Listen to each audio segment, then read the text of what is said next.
The sparkles. Such sparkles, such might. We're going live on the internet tonight.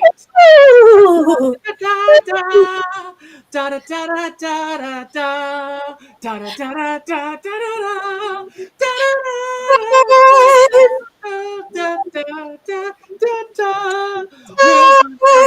the internet, and I don't know how to make this video stop. There we go. It does it automatically like magic.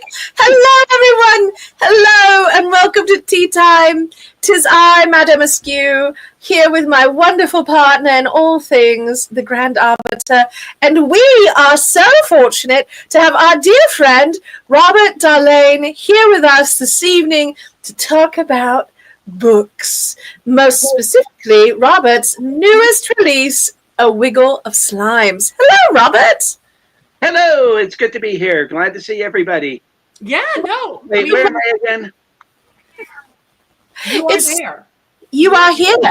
Just wanted to make sure. Yes, you are sort of illuminated like an Illuminati right now. Oh, an Illuminati of slimes. Dun dun dun. Well, no, there aren't 23 slimes in the book. There are more, so that doesn't quite work. Oh, no, there's 29 slimes. So. Spoilers! Oh, that's right. Oops! Spoilers! We'll try and keep the spoilers to a minimum, everyone, but welcome to tea. We are so happy to have you here tonight. Of course, we are in the throes of holiday season, which means our schedule is about to go completely awry as we approach the end of the month, but we will talk about upcoming things as we are getting closer to them. And hello, everyone. Hello, Lady June Squirrel, Scone Mistress, Broderick. It's so wonderful to see all of you tonight. Thank you for joining us. And Monsieur Gatto is here as well. He's got lots of opinions, including I kicked him out of my lap too soon. And hello, Tracy. Hello. Good evening. Most foul befalls the cats once more. It's true.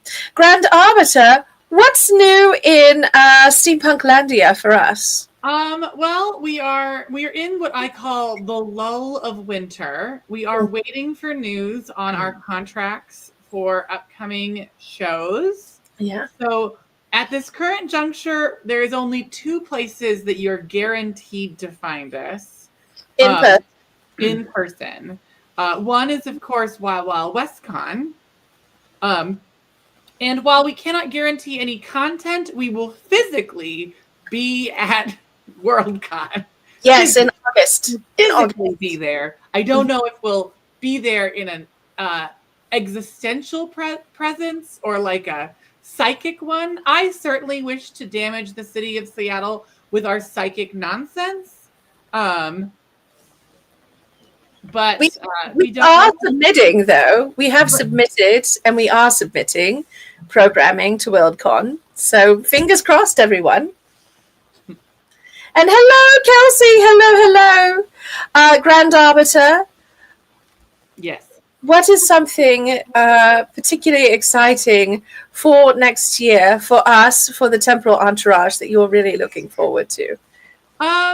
In the coming year, well, we are prepping for the Golden Tippy Awards. Those are like on track. We are on track for those. We have the categories have been narrowed. We are preparing to initiate the launch of all of the submissions. So you should start thinking about what you want to who you want to submit for different awards, like the Dandy Award, the Macaroni. We already have the poll going for our Bibliomancy Award, which is the book of the Temporal Entourage Book of the Year. So it's taken directly from our books at the Temporal Textual Talks. And Robert, you have been part of that nonsense. And you are a devotee of the written word as well as a reader of the written word. Do you have any strong favorites for Book of the Year this coming year? Cecilia and Sorcery. Oh, that's a good one. That was such a wonderful read. That was our last read of the year in November, and we had so much fun with that one. Really beautiful. So be certain to get in and vote for your favorite. If you don't have that link, I'm pulling it up now.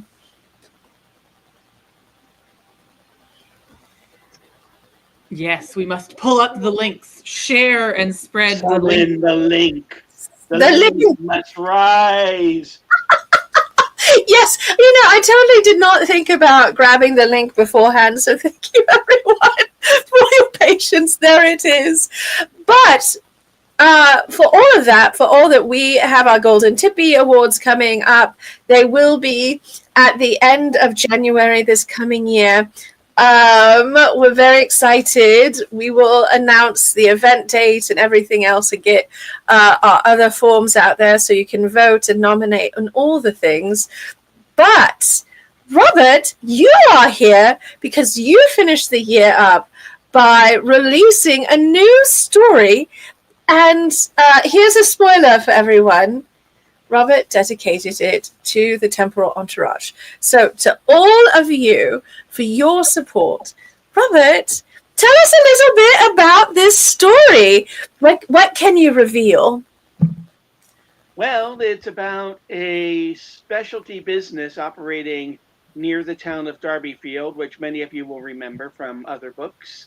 Yeah. And their specialty is handling exotic pest control and other types of things. They don't usually do like rats or cockroaches, but if you've got fire crows in the bushes or you've got wild sniggles eating your cabbage, they're the ones to turn to. A wild sniggle. Oh, they glow and everything. They will come for you. I mean, they'll come for your cabbages for sure. Yes. Yes. Just remember, they'll hurt your lips. They will hurt your lips. Don't kiss the sniggle. Are the sniggles particularly kissable? Only if you're trying to be a brat to your older cousin. Oh. Yes. Yes. I just don't think it's a good idea to kiss animals generally. Well, isn't it? I'm not going to comment on that one. Nope. I love the big cake on top of his tiny little head. Just on top of his little head. Just right there between his ears, where his ear tufts are. Just like right there on the crown of his little itty witty fluffy head. And he lets me do it. So, but I would not kiss a snuggle, no matter how cute they are, because they have opinions about things. So, snuggle. Right. And so do slimes. And so do slimes. Right. And that's the story behind this book is, to begin with, our main characters, Boldaway and crew, find that they are hired to remove a slime from a vineyard, who's owned by a very familiar name. Yes. A certain Lord Oakton. But anyways, so the trick is you have to get the slime out before it starts consuming the grapes.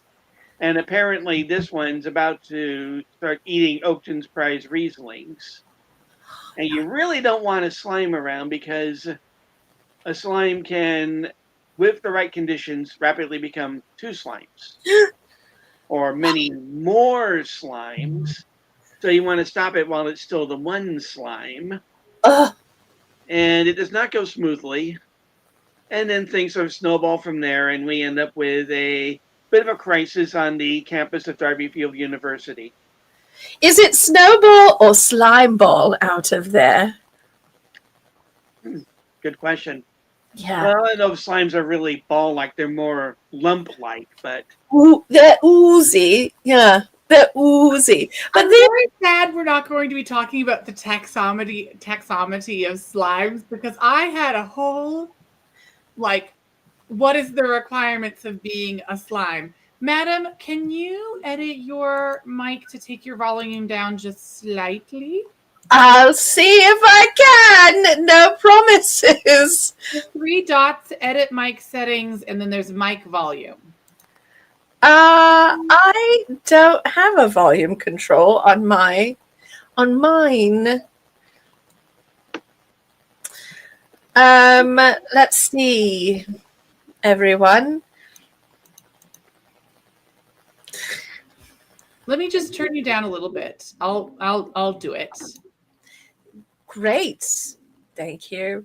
Sorry now? about that. My microphone is very sensitive. It's a very sensitive creature. It has opinions. As it's like a snuggle. You should not kiss it. You should not make eye contact with it, and you should avoid getting too close to it.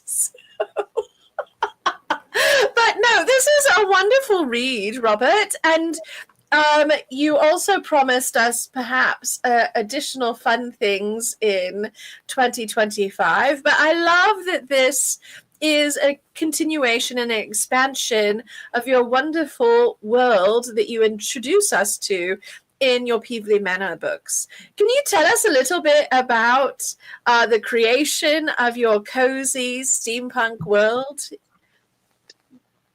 It just sort of grew out of everything. It was basically I had the Copper Cove first, and then shortly after that came Peevely Manor, and it made sense for me to put the two in the same universe, especially since for Copper Cove I was already working on the Peevely Manor stuff in the back of my mind at that time, I think, and so that's where the railroad road came in, ending in Thorn Harbor.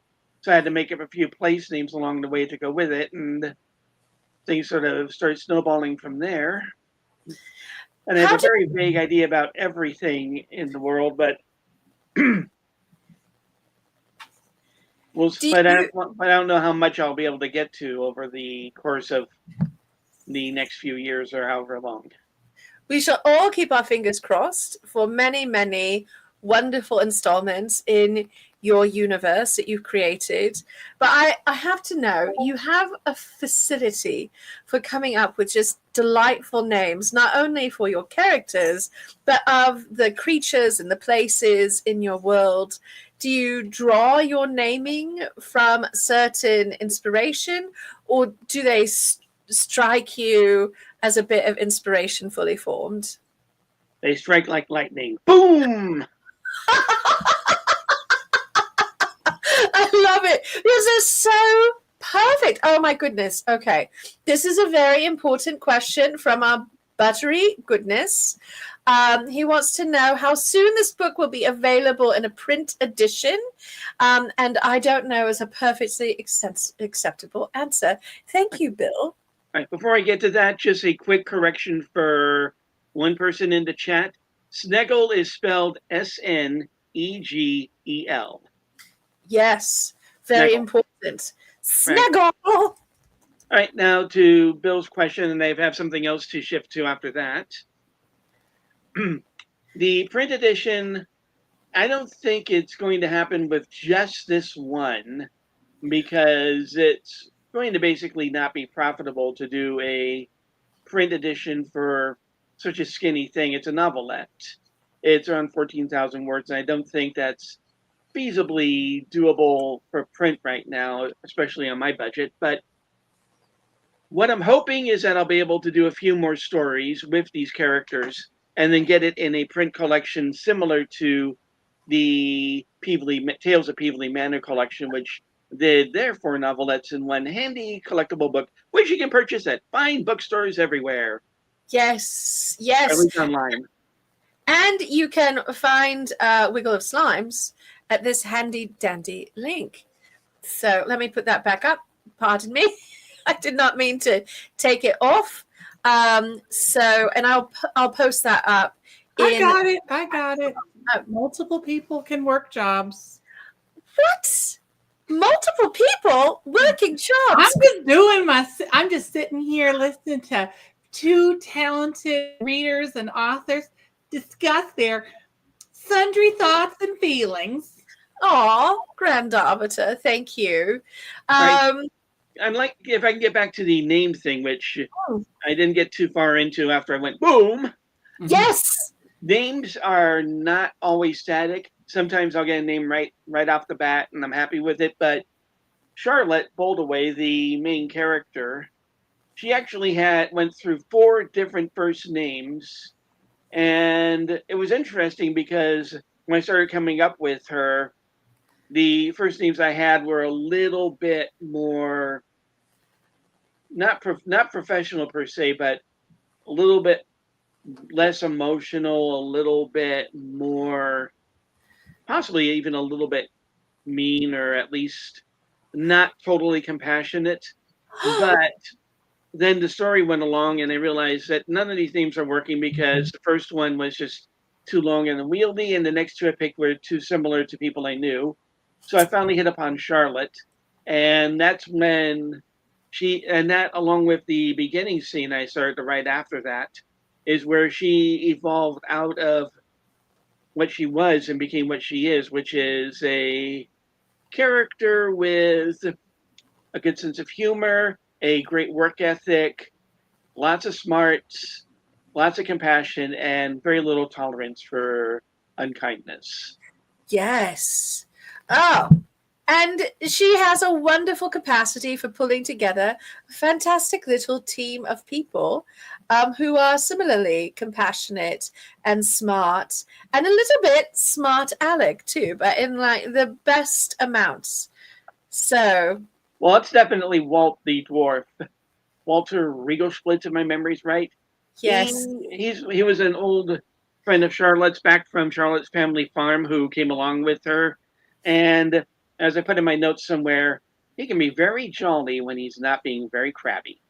He's fantastic.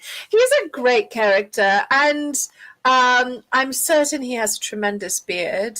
But my question for you is: do you keep like a world Bible to help you keep track of all of your names and the sorts of character backgrounds and locations and all of the things that you've created for your world, or do you just keep it all in your brain?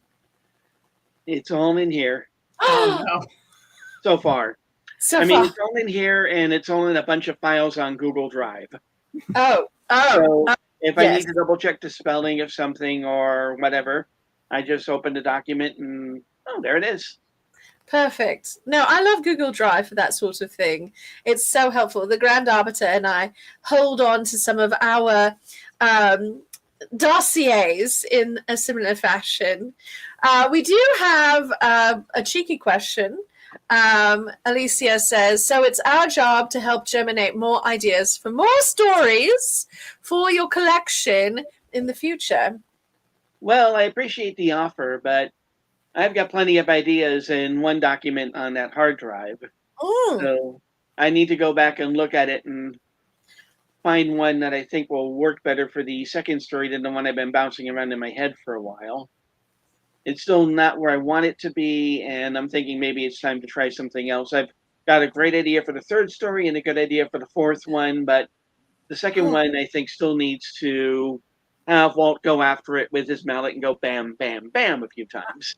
It may need a little Sneagle treatment too. You never know. Well, no, I don't want to give my story shock treatment unless they're really being naughty. And then they deserve it. Yes. Then they've been naughty little stories, and they need some electrotherapy. They'll need a good seeing too. That's right. So, if you want to learn about Sneagles, do pick up A Wiggle of Slimes. It's such a charming book. It's a wonderful novella. And Robert, that is sort of your cuppa, if you will, as an author. You write such fantastic, cozy stories. Now, they're not always like the most soft, the most, Pollyanna experience. Your characters go through some things and have some struggles, but there's a certain kind of coziness to your books I find them best read with a good cup of tea on the side and maybe a plate full of biscuits. When you were getting started as an author and delving in to this kind of writing, did you intend to write cozy fiction, or were you just writing the kinds of things that you like to read? Definitely the latter at first, especially with the pre-steampunk stuff I wrote. Yeah. But when I started moving into steampunk, well, Copper Cove, I don't know if it's 100% cozy. It's got some very nice moments, but also it's got some kind of frightening ones. But I think I unconsciously moved straight towards cozy when I started doing Peabody Manor because everything is pretty low stakes in those books. Yeah. And I think that coziness does sometimes depend on having low stake stuff. Not always, mind you, but it's easier to do it when you're concerned about winning a race or getting a slime out of a vineyard than it is if you're when you're dealing with a conspiracy to cover up murder and death, like in Copper Cove. Although from what I've experienced from cozy, there is no amount of murder that can't gotten away with. There's plenty of I think that the distinction that makes it cozy is that the murder is like, it's almost quaint because it's so shocking compared to the people involved. So like our main characters, they're not going to, their reactions are what's quaint. It's not necessarily like, I think our characters from Peabody Manor, if caught in a murder conspiracy, would behave the same way. So they would behave in this sort of like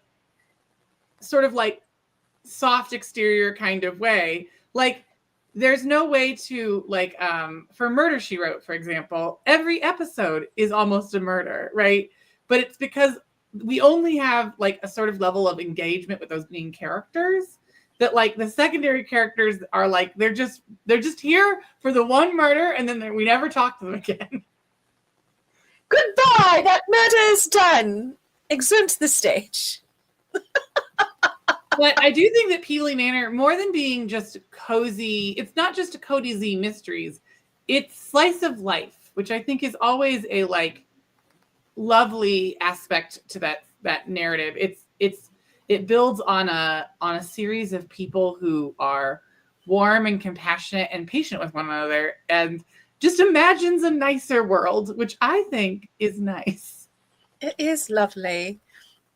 Right, and that was kind of the intention with Peabody Manor, just the everyday stuff, although I'm going to be stretching the definition of everyday a little bit whenever I get that third book finished to my liking and out.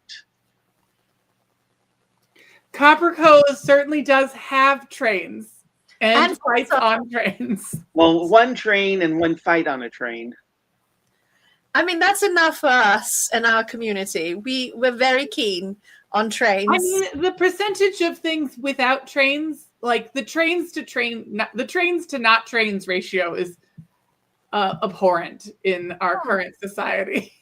Yeah, no, we could use more trains. And more fighting on trains. Like more trains allows for more train combat. What I'm saying is, in order to bring back dueling and death matches, we must bring back public transit in the form of trains. Yes, or else please. we have the trains fight each other. Let them fight indeed. Now, in this instance, do you imagine they fight on the same track, or are they on opposing tracks and like throw projectiles at one another? Or do they like transform mecha anime style into giant fighting train robots? Transform, because that way we can get the toy rights sold. Ooh, the toy rights, where all the money is. I love that. That's very wise. You know what? This is really where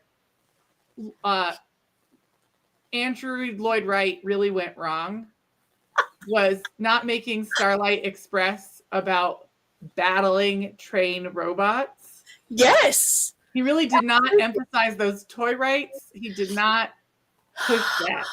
No, train jousting. What was he thinking? So much fun to be had, as is clear from our wonderful friends in the chat. Thank you, dear friends. Also, excellent. Two crazy pirates riding the locomotive, brandishing sabers. Or just really long swords, and they're like fencing, like long fencing swords, and they're like fencing while they're driving the train. Oh, that's a lot of dexterity. Well, they're driving a train, and then there's you got a sword that's really, really, really long, and then the other person in another train on another track driving their train with their own fencing sword, attempting to stab you. Right, like fencing on a pole. That's madness, Grand Arbiter. Yeah, it's a lot. And for extra difficulty, they're wearing roller skates and trying to do disco while fighting each other. That's true. They're doing that. Just as a weird aside, do you want to hear a fun fact about Starlight Express? Yes. So, in the new, they're doing a new showing of Starlight Express in Britain, in like British Broadway, and the new Starlight Express is they made Greaseball, the like antagonist character, a lady, but they did not change the gender of Greaseball's love interest, so they're lesbian evil trains. Ooh, suddenly I'm very interested in Starlight Express to a degree I never was before. Wait, so the trains are both female lesbians? Yes, the trains are now ladies, and the ladies are in a toxic relationship with one another. We're one step away from a Chuck Tingle book. I mean, we are. Honestly, we always are. That's the secret. That's the secret. We always are that close to a Chuck Tingle.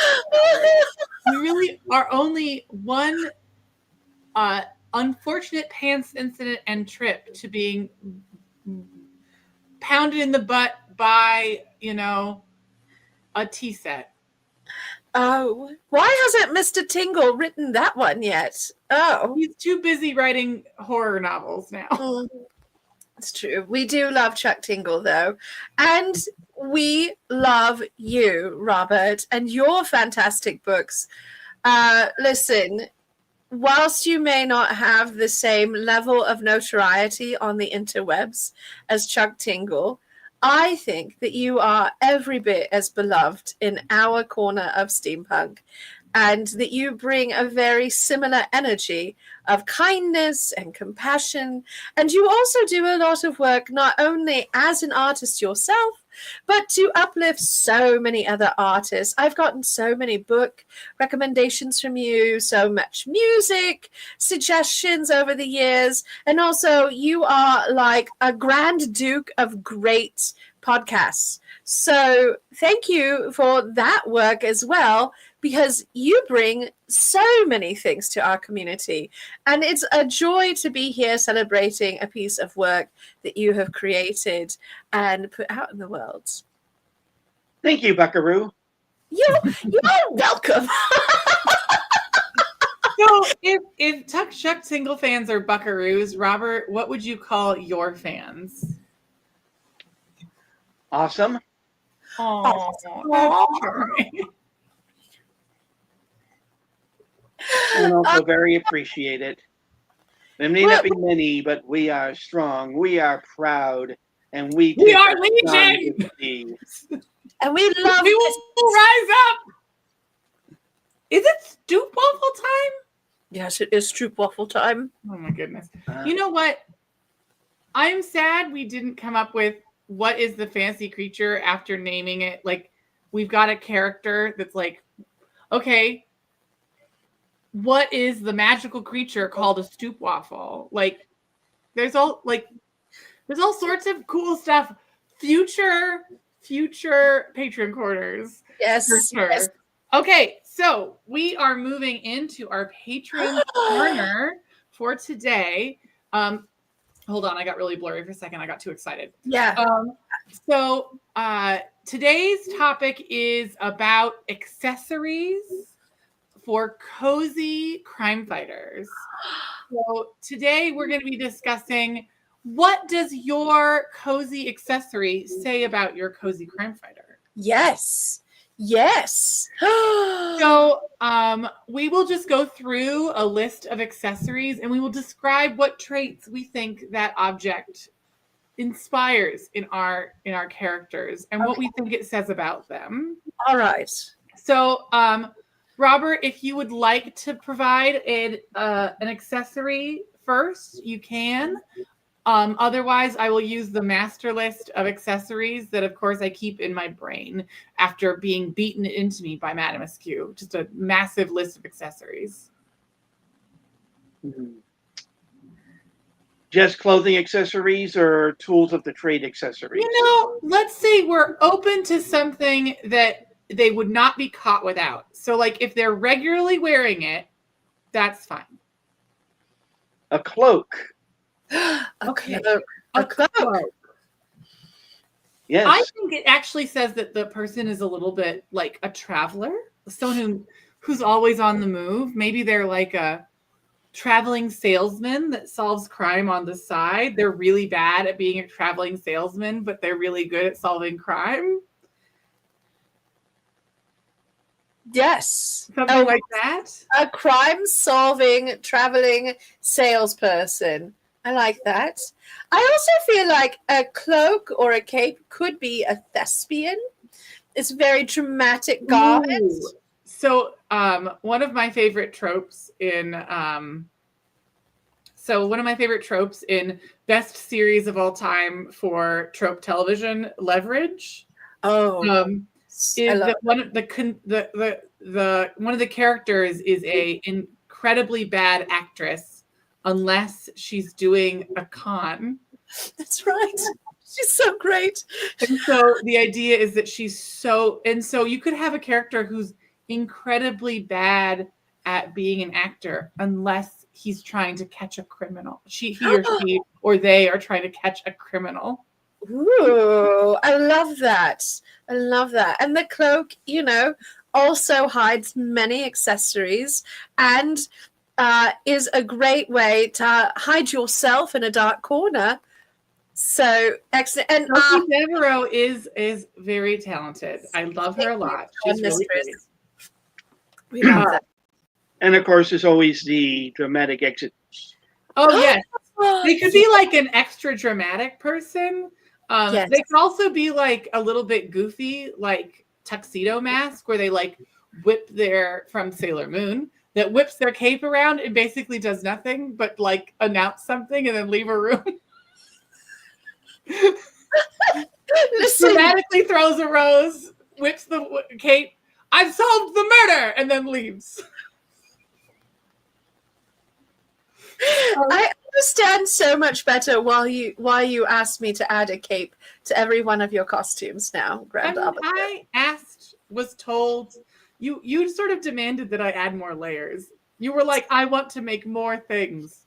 That's true. Someone must feed the Sartorian, the Sartorian weasels in my head that demand sacrifice. Yes. Oh no, we have really unleashed the train thing, though. Everyone is really. The comments are a fire with trade discussion. I love that. So here's what I'm imagining, just so we're clear. When you're describing a train steampunk pirate outfit, is that you are you actually are a group of people all dressed up as different interpretations of pirates and different train cars. So like the engine is the pirate captain, and then the like coal car is like the second in command, and then the dining car is like the cook, and then you all travel together through the convention as a unit. I think it's a cute costume idea. Okay, so I love it. All right. Yes. So that's a cloak adds a lot of mystery and it's good for all weather. So that's the things we've learned. Yes. Madam, what accessory would you like to discuss? Oh gosh, I want to go a little bit off the beaten path here because there are so many wonderful accessories in Cozy Mysteries that have already been celebrated, especially by that hussy Agatha Christie. I love her, but madam. So I would like to suggest fingerless gloves, mitts, lacy knitted mitts for your hands. Mitts or gloves with or without fingers? They're fingerless gloves. So the other word for fingerless glove is mitt, M-I-T-T. So mitts or fingerless gloves. Yes. So yes, I do think if you're doing are they lacy or are they like burglar's gloves? No, they're lacy. They're knitted lace. They like will keep your hands warm, but they're also delicate. I think this is a dainty detective that doesn't touch evidence herself, but she like is very particular. I think about like the idea of the Princess and the Pea. She's so sensitive because she's so demure and feminine that she intuits and deduces based on the mild discomforts that she feels as a delicate woman. And she probably has a little baton that she carries with her as she uses to gently nudge the evidence. Oh, she nudges stuff all day long. She's a nudger. Yes. She's a nudger, for sure. So and she has some like absolutely insane name that's like 15 names long. Absolutely. And she makes the whole thing every time. Like, you thought you'd get away with it, but you couldn't expect blah blah blah blah blah blah blah blah blah blah blah blah blah blah blah blah blah. And by the time it's done, the crook's fallen asleep, so no problem catching them. It's a very powerful skill. She catches them by boring them to death with her name.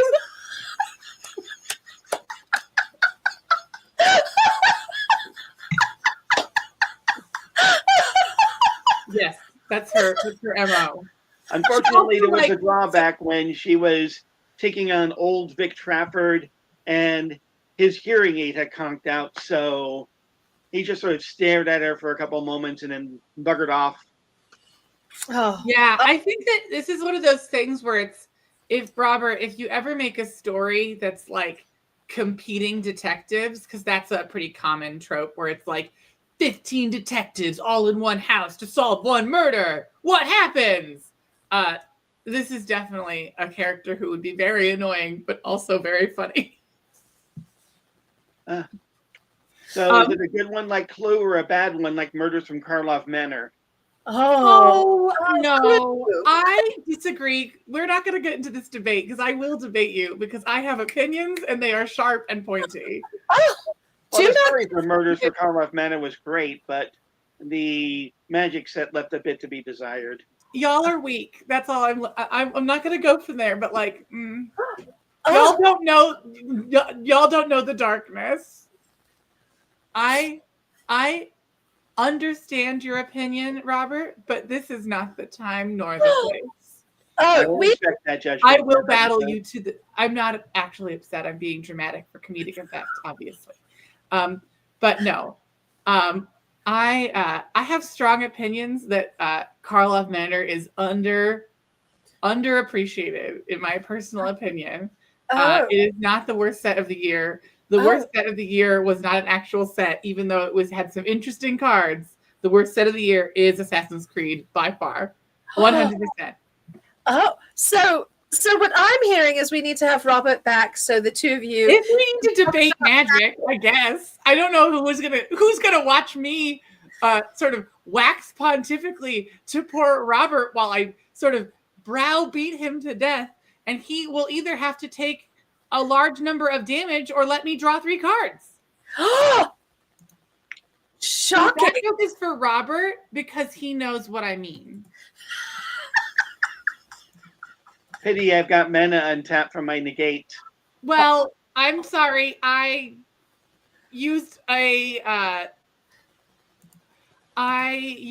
the mana I spent was from Bujezu, who sells shelters all. So unfortunate for you.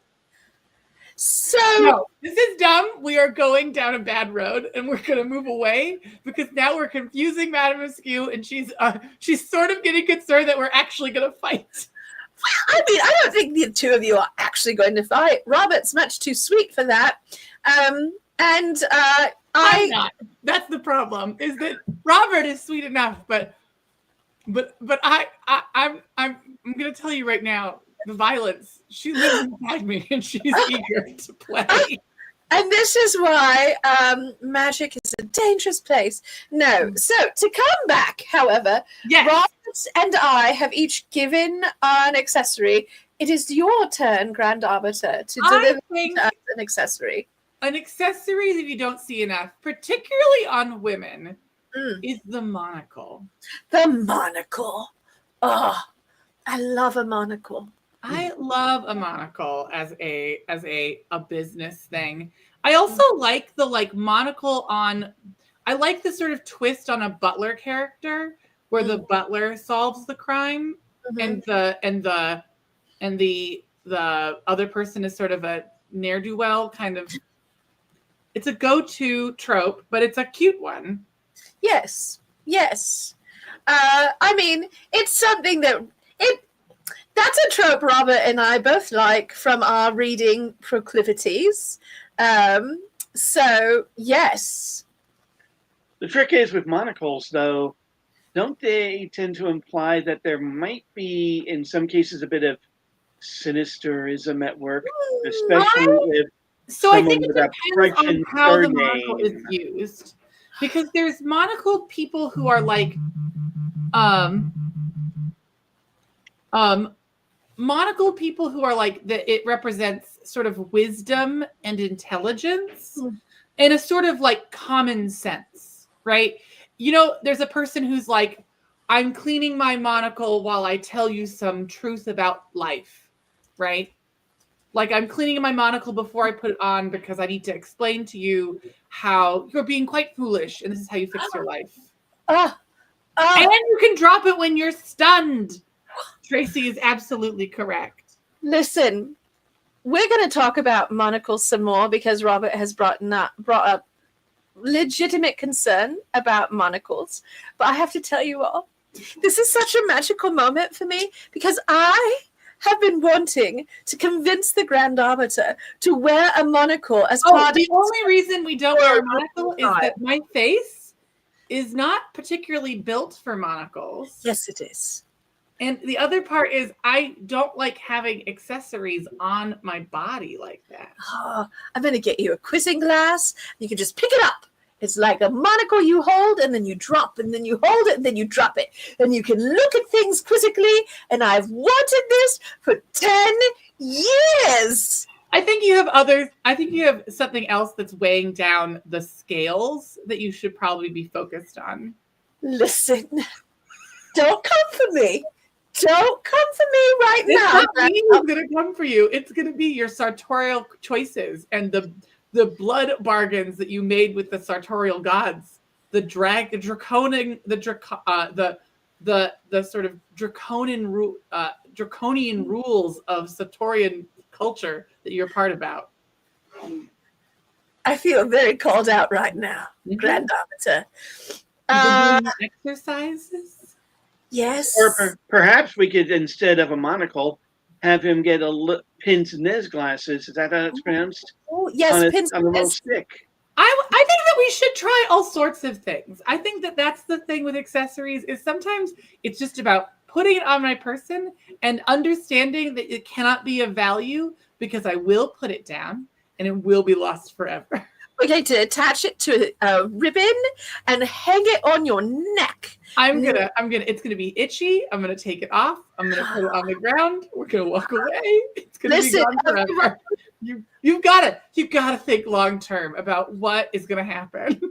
No, I need all of you to help me corral the like floating pince-nez monocle, lorgnette. Can you get an entire team of people to sort of track and monitor accessories that fall off my person as I travel from place to place? Do as you like. Here's the thing. I am unburdened and unresponsible for accessories. If stuff happens, stuff happens. So we need to hire 2 new interns just to make sure he doesn't lose his monocle. Girl, the intern pool is dry. The cloning facilities blew up. They detonated them. It's true. We haven't been able to clone any new ones. The only 2 we've got mastered out, and the rest all died. It was tragic. Yeah, we are very rich and wonderful butlers, but we have not had any interns in a while. And I love this. Air tags. Air tags for the monocle or the quizzing glass. And also accessory the monocle could be attached to, maybe. But I count on all of you to help me make this happen with the Grand Arbiter. Some sort of quirky monocle, lorgnette, pince-nez nonsense on a stick or a ribbon. But I took us way off the tangent. Robert, you were answering the question and I sort of lost my mind momentarily. So you're right. Monocles can often be subbed in as a sort of note that this is an evil Prussian who is definitely the villain. But it depends, I think, upon how queer we're talking. And so are we getting Scarlet Pimpernel vibes, or are we getting the Baron von Klaus von Schnickelbottom von Stroopwafel? It's a lot of Vons happening. It's all class-based, right? If you're a high-class person and you have a monocle, evil, villain, runs an oil refinery. Yes. If you are a member of a lower class, like a servant, then it's probably fine. You might be a villain's lackey, but if you have your own personhood, you're unlikely to be evil. Yeah. So I think that this cozy crime solver is clearly of the dandy, demi-mondaine set. Clearly very queer, potentially of any gender, but the dandy portion is essential here, I think. If you don't bring that big dandy energy, it's just going to read as you're a villain. So we've got to have the cozy dandy who brings his own luncheon basket with him everywhere so that he can always have a snack when he needs it. And a valet with a teapot. Yes! Oh my gosh, it's a crime-solving duo where he's got the monocle, the valet has the teapot, and they make it happen somehow together. Magic. It's very cozy. I would read the stuffing out of this. I'm very excited. Also, thank you everyone for your suggestions in the comments for ways to keep the monocle attached to the Grand Arbiter. Good on all of you. Good luck. Good luck. A challenge has been delivered to all of you. Please help me inundate the Grand Arbiter with weird eyewear at Wild WestCon. Thank you. Okay, so moving on. I think we have time for 2 more accessories. Madam Askew, do you want another turn? I think we should give our guest another turn first. There's enough time for 2, so... Robert, would you like to go first, or shall I? Let me go first because I want to make sure that this technically is not clothing, but it is something that no good detective in the Victorian era would be dead without, and that's magnifying glass. Yes! Oh my goodness. A cozy magnifying glass experience. This is, I think, a very detail-oriented detective. Also, depends on like the vibe and the style of the magnifying glass. That's going to really impact our detective. Is it ornate? Is it simple? Is it a wood handle? Is it metal? What are you envisioning? I do remember the one sad story of Baron von Schimmelday, whose detectiving career was short-circuited for a while when he committed the criminal faux pas of using a magnifying glass with a handle that did not match his stylish cufflinks. Oh, oh, oh, no, that's horrible. You must match your magnifying glass to your cufflinks. So what I'm hearing is this is a detective who has many magnifying glasses, that they bring out the right one for the right set of cufflinks. So they're very detail oriented. Exceedingly detail oriented. In fact, they definitely carry not only a crime solving bag with them, but is perfectly organized with pockets for all of their different kit for figuring out samples and looking for details at the crime scene. And they work with tweezers regularly. They would obviously say the right tool for the job as they reach into the sack. I also think it also functions as like I'm imagining there's a magnifying glass that has like a doily on it, and it functions as a coaster as well. Oh, very charming. So you can like put it down and then set your handy dandy teacup on top of it, and then and you don't leave a ring. Oh, that's very clever. Yeah, I love that. The detachable traveling doily to go with every magnifying glass that matches every set of cufflinks, of course, as one does. This is very cozy. I love it. I love it. Robert, I'm so happy you brought up magnifying glasses because now I really want to read this story that does not exist. So good. All right. Get to it, Robert. Get out of this call and write a cute story about a weird, neurotic crime solver that has to have matching cufflinks to his magnifying glass. Yes. Yeah, no, and exactly so, dear Tyson, exactly. A doctor's satchel with pockets inside for accoutrement is the only way. It's clearly the only way. Right. Okay, so we've had a cape, we've had a monocle, we've had gloves, the mitts, and we've had our wonderful magnifying glass. You know what we have not had? What? A stunning veiled chapeau. A veiled hat. Oh, yes. I think it's like a young woman who pretends to be widowed because she never wants to get married, and so she solves crime as a fake widow, and that's how she makes money. Is that she's a private eye, and she can get everywhere because no one wants to talk to a widow. They're a bummer, right? Also, she doesn't have to have a chaperone. She's already been married. Mm-hmm. And the title of her book is The Pseudo Widow. Mm. The Pseudo Widow. Pseudo Widow. I love this callback to Madame Vastra from Doctor Who. She's such a great character. More of her, please. Robert, what do you think of our veiled hat wearing crime solving sleuth?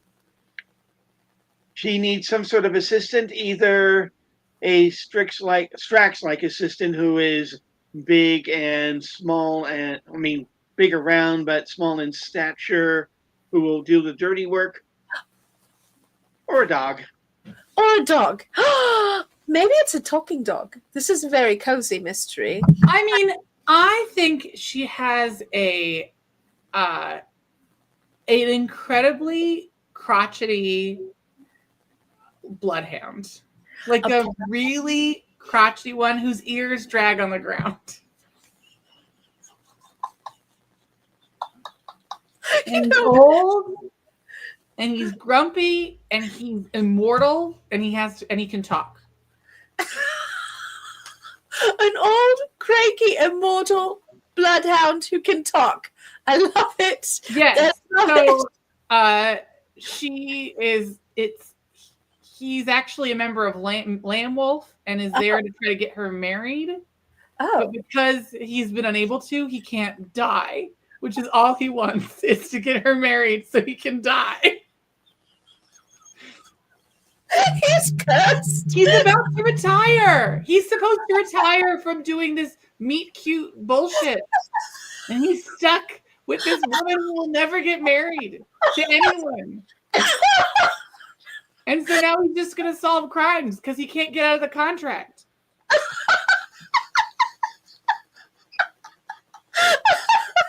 Oh, no. Oh, my gosh. His name is Poochie. Thank you. I was like, he needs a name. It's actually Francis McPoochie the Fifth. But his friends call him Poochie. Yes. And his enemies call him Poochiekins. Oh, he hates that, clearly.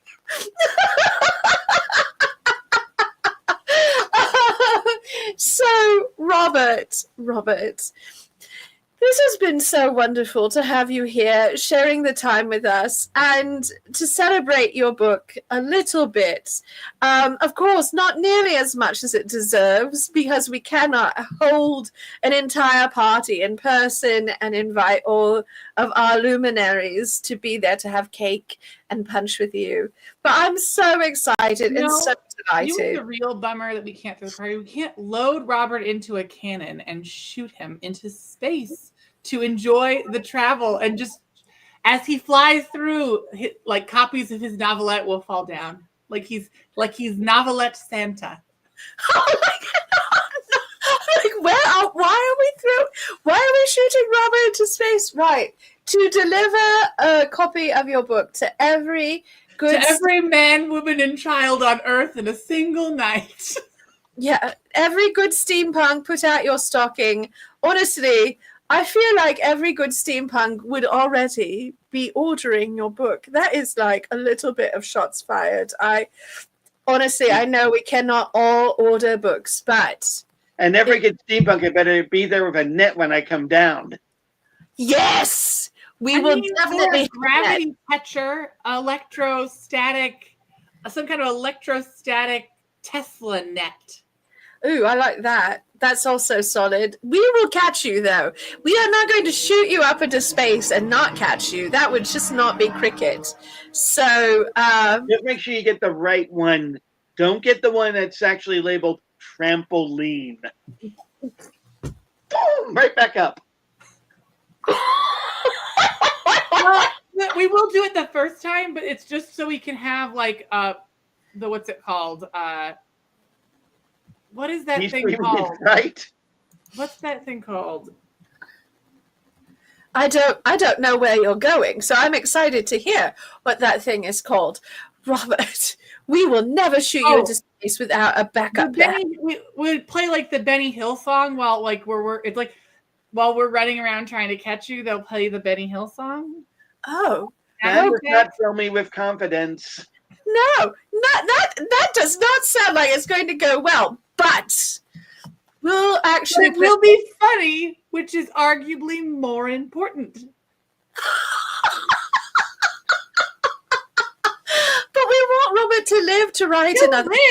He'll live. It's not going to not live. It's just, it may be that it takes a few times before we catch him. In like a more permanent way. So apparently, as our attempt to celebrate your wonderful achievement of writing this delightful novella, we are going to slingshot you into space and catch you repeatedly with a trampoline. Nothing will go wrong. It will be fine. It will probably make it into the Steampunk Explorer at that point, because it will be...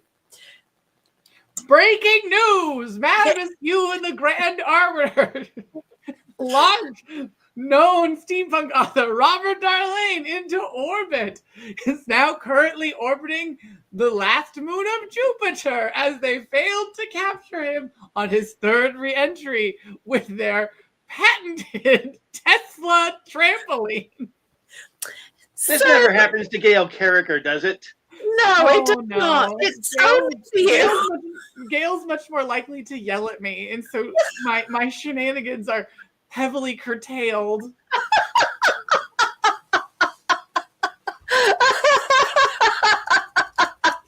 But please do follow us on the social medias. Follow Robert on Blue Sky. Currently, Robert is my go-to liker of all posts Magic the Gathering. Yes. I will take that one like and I will like it. But please follow on Blue Sky.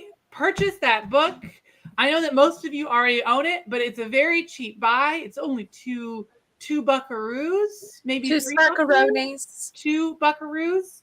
So just give it a wheel, and then if you're inspired, buy more things.